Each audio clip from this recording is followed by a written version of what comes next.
Any second now, I'm going to show you a bicycle. What is your first impression when you see this bike? Who is it made for?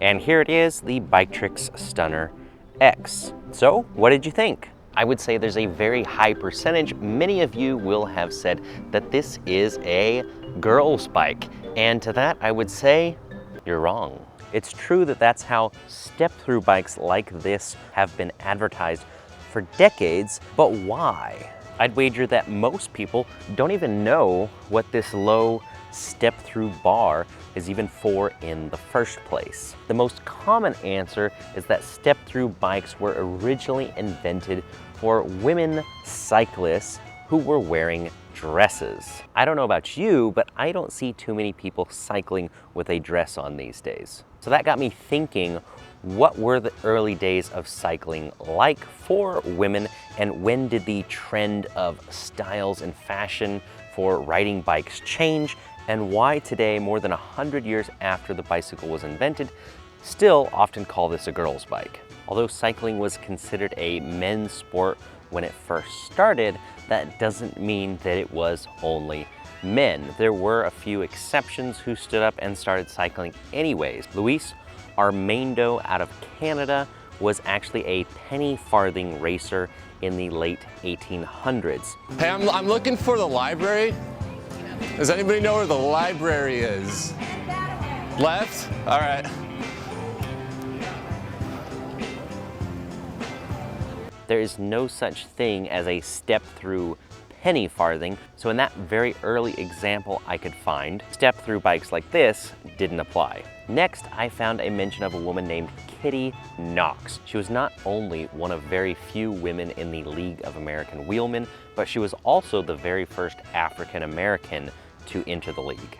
One of the things she was most known for were her outfits she wore during cycling, particularly her men's bloomers. So she didn't even ride a step-through bike. Next, I found Alfonsina Strada, who in 1923 entered the Giro d'Italia, a bicycle race for men. Now, she didn't actually enter the race with her real name for fear that she might not be allowed to race. She changed it just slightly to a more neutral Alphonsine. Once she lined up at the starting line, the race organizers decided to let her race. It's clear to me that those who were choosing to compete didn't wear the traditional dresses of the time while cycling, and that meant that the choice of bike didn't actually matter. Now, obviously, there was a whole subset of people who were following the more traditional modes of transportation and dress during that time, and the step-through or women's bike was born. Because clearly designing a whole different bike frame is easier than just wearing pants.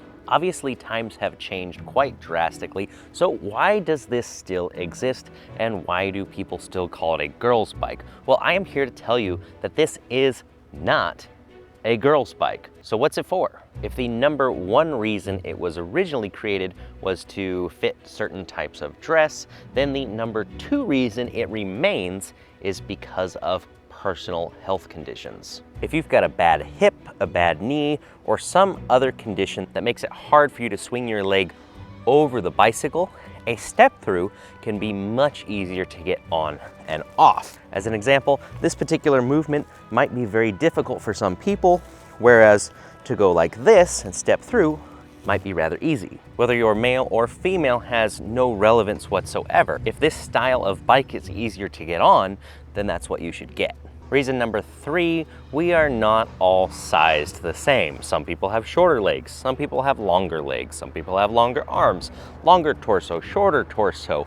We're all built differently. And with a step-through design, you have a whole lot more clearance when you're standing over the bike. Number four, step-through bikes are becoming increasingly popular when they are cargo-style bikes. If you have a huge bag on the back of your bike, or maybe it's a long-tail cargo bike and you have another person on the back or children, well, it's basically impossible at that point to swing your leg over. So if step-through bikes have all of those advantages, is there a reason why all bikes aren't just step-throughs. And yes, there are some potential downsides. Number one is the stigma that this is a girl's bike, which is no longer true. I'm here to tell you that that is false. Anybody, male or female, can ride a step-through bike.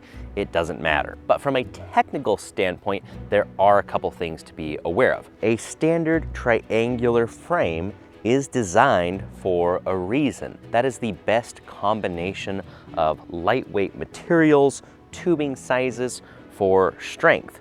When you go to a two-tube design like this, you don't quite have that same triangular shape, which means sometimes you have to add more material for this bottom tube. Sometimes you don't even see this top tube here on certain frame designs. That means that the bike frame might be a little heavier. When it comes to putting the bike on a rack, sometimes a step-through can be a little bit more challenging to mount onto the back of your car. If you're using the style that attaches to your wheels, it's not gonna make any difference. Just something to be aware of that's a little bit different. Step-through bikes have a lot of great uses. They're good for a lot of people, and that's the reason why I continue to come out with more step-through models. The Foxbat was a popular mid-drive bike, so we decided to recreate it in a step-through version. The Blackbird is a very popular fat tire bike right now, so we will probably, in 2022, release a step-through version. It just makes sense. Just like how fat tires make sense on many e-bikes. If you don't know why electric bikes often have fat tires, then I highly recommend you check out this video right here,